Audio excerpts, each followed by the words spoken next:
is. The granddaddy of them all is here, and it is a Rose Bowl boy for the ages. Number 1 Michigan taking on number 4 Alabama, although in a lot of ways it feels like those numbers could be flipped. And let's start with the coaches. And this is why this is also intimidating. Like, yes, Alabama has looked like the more fallible team than Michigan has at times this year. They've lost and gotten way closer to losing than Michigan has. However, this is the Alabama Invitational.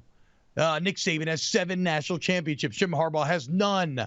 Marler, I know you have studied Nick Saban on this stage deeply. You have spent time sharpening your blades. Tell us just how intimidating Imperator Saban is when you reach the playoff. I mean, like, this is an awesome matchup, right? It's 2 blue bloods. I mean, like, it's 1 blue blood, and I guess if you want to call Michigan a blue blood despite only winning half a national title in the last, I don't know, 75 years, I guess we could do that. I don't know. Wow. I think that when you talk about these 2 teams, they obviously come from different backgrounds. They kind of play the same brand of football. Michigan seems like they're kind of cut out from the early kind of cloth that Bama was in the first part of this Nick Saban dynasty. But, yeah, when you give Nick Saban time to prepare, we've seen it time and time again. He's 10-1 with a month off. That's a stat I admittedly stole from Bratton here, SEC Mike. But, I mean, he has been incredible. And then you talk about what he's done in the semifinals of the playoff. He's been there 7 times. His last 6 times, he's won all 6 games. He's won by an average of 20.3 points per game. And I'm pretty sure there's 2 teams that have scored over 2 touchdowns against him in those 6 games. He's been dominant. So as you can see here, a very intimidating picture that Nick Saban paints when you see him standing across from you and you know a semifinal is on the line. Here's what Michigan defensive coordinator Jesse Minter had to say about this matchup. You know, we feel like we're hungry. We feel like we're the underdog. This is the Alabama Invitational. Okay, they played in 8 out of the 10 playoffs. They've won a bunch of them. The SEC's won, I think, 4 or 5 in a row. So, yeah, let's go. Let's bring on the best and let's play them and let's see where we're at.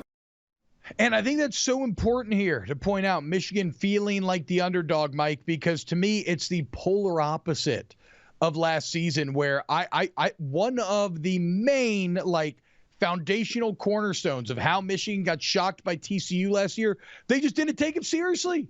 They thought they were going to roll in. They thought they were going to roll them up. That is not the case. Like, you saw the reaction when Alabama got selected.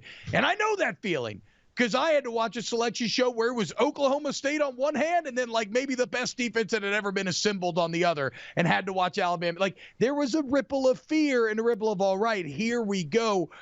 So if nothing else, you're not going to have this Michigan team taking Alabama lightly. Does that work in their favor, Mike? Yeah, I think that's about all Michigan's got in their favor, though, T-Bob, to be honest with you, because you watch this team, they just look slow compared to all these games in the SEC with all these elite athletes. And I see the numbers. They're great on defense. I get it. I think a lot of the Big Ten teams, statistically, they look great if you're just looking at their defensive statistics. But am I to believe, T-Bob, that all these great athletes we have in the SEC, that the vast majority, we put them on the defensive side of the ball for a reason because we got lockdown defense down here. Am I to believe that the Big Ten has got better defense than the SEC, or are they just facing worse offenses? I think it's clear that's what they're doing. So they're padding their stats essentially against worst offenses. I don't think they match up well at all against Alabama, but I will say this, and this has got me confounded since the moment this game was announced, T-Bob.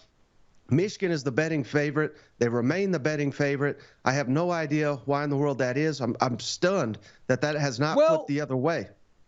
But hold on, but we say stunned, but again, it's just look back a few weeks ago to that Auburn game, and you could say, oh, well, what about Michigan, Iowa? And certainly that's a negative mark on Michigan, but they were never in really any real danger of losing that game. Alabama had lost it to a subpar, and I know everybody's going to talk about rivalry, and that's been what constantly is thrown back when I serve this ball out there. I get it's a rivalry. I get it's Jordan Hare. It's still an horribly flawed Auburn team that pushed Alabama to its limits. We saw Alabama lose to Texas at home despite taking a fourth quarter lead at the beginning of the quarter. We saw Alabama look like complete garbage against South Florida. And yes, I get it. These happened a long time ago. But the raw truth of the matter is Alabama has looked more fallible at times this season. It's just that the Saban pedigree, like Chris laid out, is unfriggin' deniable. And to be fair, Chris, J.J. McCarthy has really stumbled down the stretch here. So I think there's really so many ways to look at it, and you can make the argument for either side, because when you look at Michigan defensively, just going over these stats here, number 1 in the country scoring margin on the year, number 1 in scoring defense, number 1 in pass touchdowns allowed, fewest penalties per game out of any team in the country. They are a very, very foundationally well-coached team. Now the offense, like you said, J.J. McCarthy, he has struggled a lot. I think that if you're a Bama fan, you walk into this game kind of arrogant because you're a Bama fan, and they're all arrogant. I can attest to that. But like going into this game, I do think that Michigan is a much better team than people are going to want to give them credit for, because they've lost their 2 previous appearances in the CFP. You look at the numbers from Jim Harbaugh.